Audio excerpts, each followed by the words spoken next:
The story begins in 1978, where Barry Seal works as a pilot for Trans World Airlines. One day, while flying a plane, his co-pilot falls asleep. Wanting to have some fun, Barry decides to be annoying.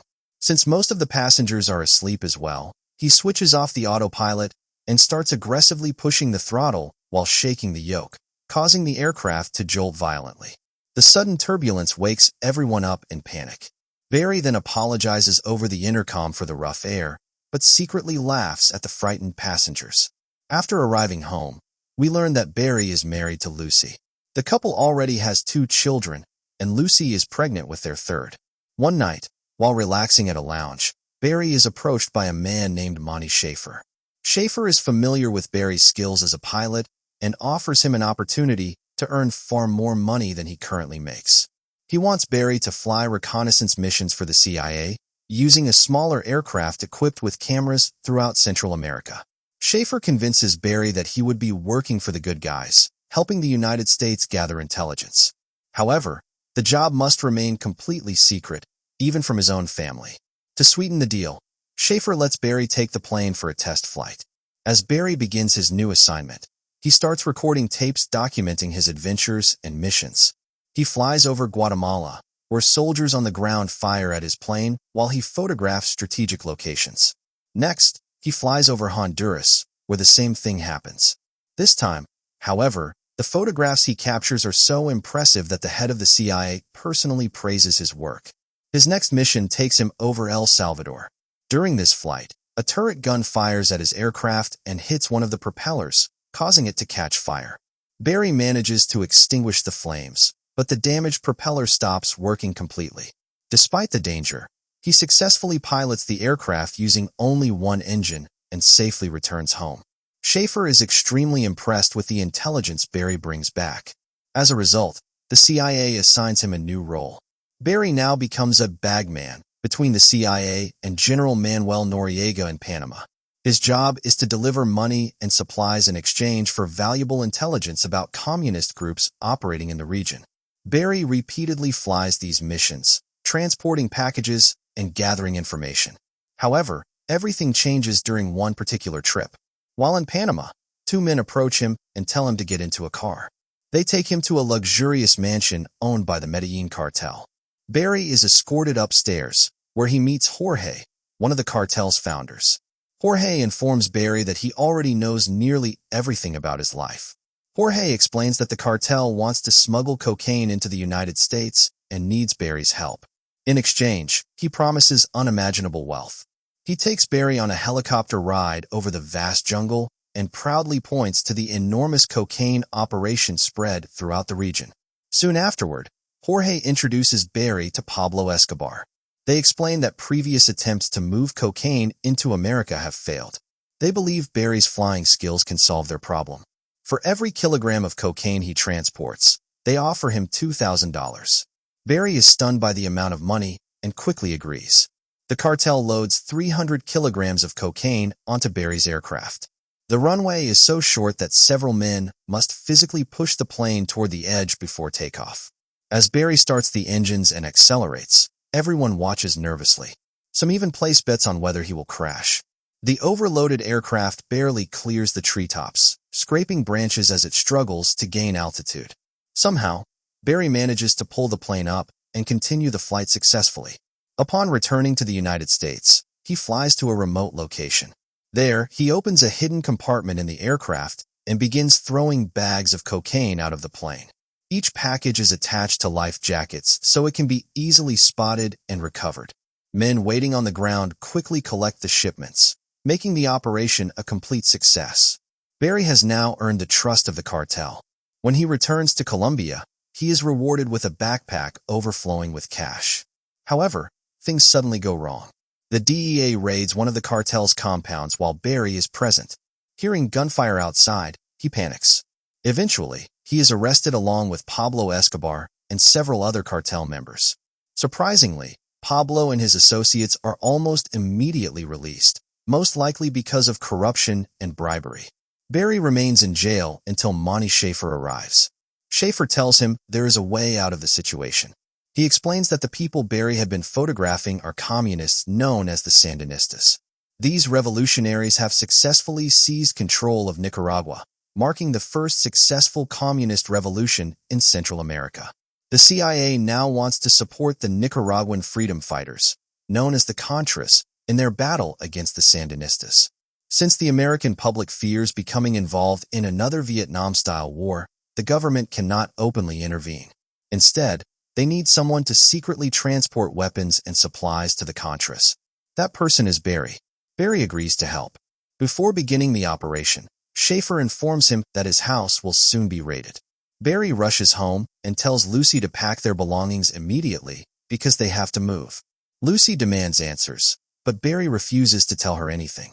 His secrecy causes her trust in him to deteriorate further. The Seal family relocates to Mena, Arkansas. After arriving, Schaefer takes Barry to a local airport and reveals something unbelievable. The airport, all of its equipment, the airplanes, and nearly 2,000 acres of surrounding land now belong to Barry. Barry can hardly believe what he is hearing. Schaefer then gives him detailed maps showing the locations of every law enforcement agency in the region, including where they conduct surveillance. Barry now knows exactly how to avoid detection.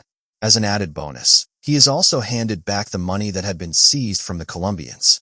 When Barry returns home, Lucy complains about the poor condition of their new house. There is no washing machine and barely any furniture. In response, Barry begins throwing stacks of cash around the room and reveals an entire bag filled with money. He finally admits that he is working for the CIA. Barry soon begins his first mission involving the Contras. However, the operation does not go as planned. Instead of eagerly accepting the weapons he delivers, the fighters rob him of his personal belongings. Frustrated, Barry calls Schaefer and jokes that the Contras seem more interested in stealing his boots than fighting a war. During another mission, Barry once again encounters Jorge. Happy to see a familiar face, the two men quickly reach an agreement. A new system is established. Barry loads weapons onto his aircraft in Mena. Using the intelligence provided by Schaefer, he avoids every law enforcement agency and flies to Medellin, where he delivers the weapons to the cartel. Afterward, he picks up large shipments of cocaine and flies to Panama, where he refuels under the protection of his old friend, who has since become a general. The general also receives a share of the profits. On the return journey to America, Barry drops the cocaine into the swamps of Louisiana for pickup crews waiting below. The operation becomes so massive that Barry can no longer manage everything alone. He recruits 4 additional pilots to help him. These men are all friends of Barry and fly separate aircraft during the missions. Together, they build a highly efficient smuggling network. Not long afterward, Schaefer gives Barry another assignment. He wants Barry to transport several Contra fighters into the United States so they can train at a newly established CIA training facility. The training camp is built directly on Barry's own land. However, as soon as some of the Contra fighters arrive, several of them simply run away, creating yet another unexpected problem for Barry. The situation begins to spiral further out of control as his involvement with the CIA, the cartel, and international politics grows more dangerous than ever before. Barry's business continues to grow at an unbelievable rate. He transports more guns, brings back more people, gathers intelligence, and delivers even larger shipments of cocaine. The operation becomes so massive that money starts pouring in faster than he can handle. To clean all of this cash, Barry begins opening various storefront businesses. He invests heavily in the local community, supports public projects, and provides an even better life for his family. At the same time, he shamelessly enjoys his wealth, flooding the entire town with cash. Before long, Mena becomes a booming community fueled by Barry's money. The problem is that Barry now has so much cash that he no longer knows where to hide it. Money is stuffed into closets, buried around his property, and hidden in various locations. There is simply too much of it. Eventually, Lucy's freeloading brother, JB, arrives to stay with the family. Barry is not happy to see him. Lucy insists that JB find a job, so Barry reluctantly gives him work at the airport. However, JB soon discovers some of the money Barry has hidden inside a hangar. He secretly takes a portion of it, buys himself a brand new car, and starts showing off to impress a girl. Meanwhile, the DEA begins noticing that aircraft are repeatedly slipping across the border. They attempt to pursue the pilots, But Barry's planes have larger fuel capacities than the DEA's newer and more advanced jets. As a result, Barry and his pilots remain in the air longer and consistently escape capture. At the same time, the FBI starts investigating the finances of the town of Mina. Their investigation reveals enormous amounts of money flowing through the community. Back in Mina, the owner of the local bank proudly shows Barry a special vault that has been constructed exclusively for him. Barry's fortune has become so large that he essentially requires his own banking facilities. The same FBI agent investigating the town decides to visit Mina personally. As he tours the area, he notices newly built institutions, public telephones everywhere, and residents driving incredibly expensive cars. It becomes obvious that something unusual is happening. Later, during one of his smuggling runs, Barry realizes that the DEA is following him. Thinking quickly, he intentionally crash-lands his aircraft. Although he loses a significant amount of cocaine during the incident, he successfully escapes before the authorities can catch him. At the same time, trouble erupts within the cartel. Pablo Escobar decides to declare war on the Colombian government. The conflict becomes so severe that the cartel is effectively forced out of Colombia. As a result, Nicaragua becomes the only practical location where cocaine shipments can be exchanged. Barry meets with cartel members there to resolve the growing logistical problems. Meanwhile, JB finds himself in serious trouble. The local sheriff arrests him after discovering a suitcase overflowing with cash in his possession. Barry quickly bails him out of jail. Afterwards, he drives JB to another vehicle and orders him to leave town permanently and never come back. Furious, JB curses Barry and drives away. Moments later, his car explodes in a massive blast. Barry had nothing to do with planting the bomb. The cartel viewed JB as a dangerous loose end who knew too much, so they arranged his assassination. Barry disposes of the wrecked vehicle by dumping it deep in the woods. Not long afterward, Monty Schaefer meets with the head of the CIA. The director is furious after learning that many of the weapons intended for the Contras have somehow ended up in the hands of the cartel. He immediately orders the entire operation to be shut down. Barry and Schaefer later meet to discuss the situation. Schaefer explains that the Contra fighters have mostly left because they were never particularly interested in fighting. The CIA begins distributing burn bags to everyone involved in the operation. Each person receives instructions to destroy any documents or evidence connected to Barry's seal. Barry instantly realizes what is happening. He knows he is being set up as the fall guy. Determined to protect himself, Barry begins moving his massive stockpile of weapons out of the airport. However, while loading equipment onto trucks, DEA agents suddenly rush onto the property. Barry immediately raises his hands. Seconds later, agents from the ATF storm the area as well. Soon after, state police officers arrive. Then the FBI shows up too. Barry has become such a major target that 4 separate law enforcement agencies all arrive at the same time, each claiming jurisdiction over him. Together, they escort Barry into the office of the state attorney general. The attorney general is determined to put Barry behind bars for the rest of his life. While questioning him, she suddenly receives an urgent phone call from the governor. She immediately clears the room and takes the call privately. As the officers wait outside, Barry casually offers each of them a Cadillac as a reward for bringing him in. The officers laugh at the ridiculous offer. Moments later, the attorney general returns and orders the state troopers to release Barry immediately. The DEA, ATF, FBI, and state police all protest the decision, but there is nothing they can do. Barry is then escorted into a car by 2 mysterious men. Completely confused, he has no idea what is happening. As 2 more men enter the vehicle, the convoy begins driving. Eventually, they arrive at the gates of the White House. Barry is stunned. He can hardly believe that he is being brought inside. Soon, he is escorted into a meeting involving some of the most powerful figures in the country. The head of the DEA explains that he wants to destroy the Medellin cartel. Meanwhile, a military colonel wants proof that the communist forces in Central America are involved in drug trafficking. Afterward, they meet privately with Barry. They ask him to continue working with the cartel for the good of the country. Barry agrees.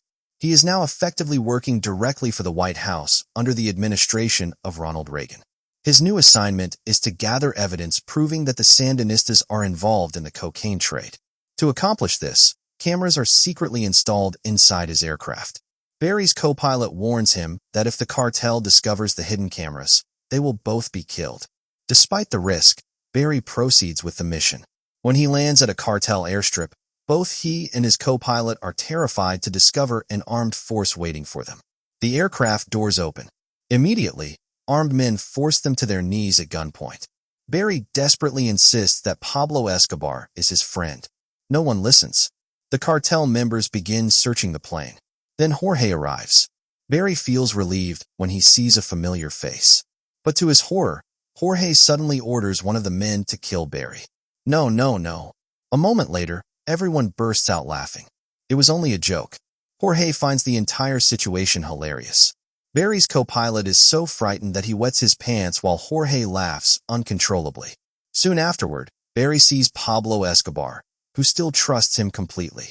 The cartel members immediately begin loading cocaine onto the aircraft. Meanwhile, Barry's co-pilot secretly captures photographs of Pablo Escobar, Jorge, and several communist leaders. Barry smiles as he realizes that everything is working perfectly. Later, the White House publicly releases the photographs as propaganda. Unfortunately, Barry himself can be seen in some of the images. He is informed that the photos were never supposed to be released until after the cartel leaders had been arrested. The damage, however, has already been done. The DEA immediately raids Barry's home and confiscates every dollar and gold bar they can find. Lucy finally takes the children and returns to their old home in Louisiana. Meanwhile, Barry is left to fight for himself in court. The state attorney general still refuses to give up on prosecuting him. However, despite all the accusations, the judge ultimately sentences Barry to only 1,000 hours of community service. The attorney general is furious with the outcome, but is forced to remain silent after being warned by the judge. Barry begins moving from hotel to hotel every night. He knows that people are hunting him. One evening, while sitting inside his car, several hitmen approach him. They have been sent by Pablo Escobar. The assassins carry out the attack and murder Barry. The story then shifts to Monty Schaefer. After the operation collapses, Schaefer receives a promotion after proposing that Iran be used to help arm the Contra forces. In the movie's final moments, reporters question various politicians about their possible involvement in the conspiracy linking the United States government and the Contras. Rather than answering directly, the politicians simply smile at the questions. And with that, the story comes to an end. If you love the story, don't forget to like, share, comment, and subscribe to the channel. Thanks.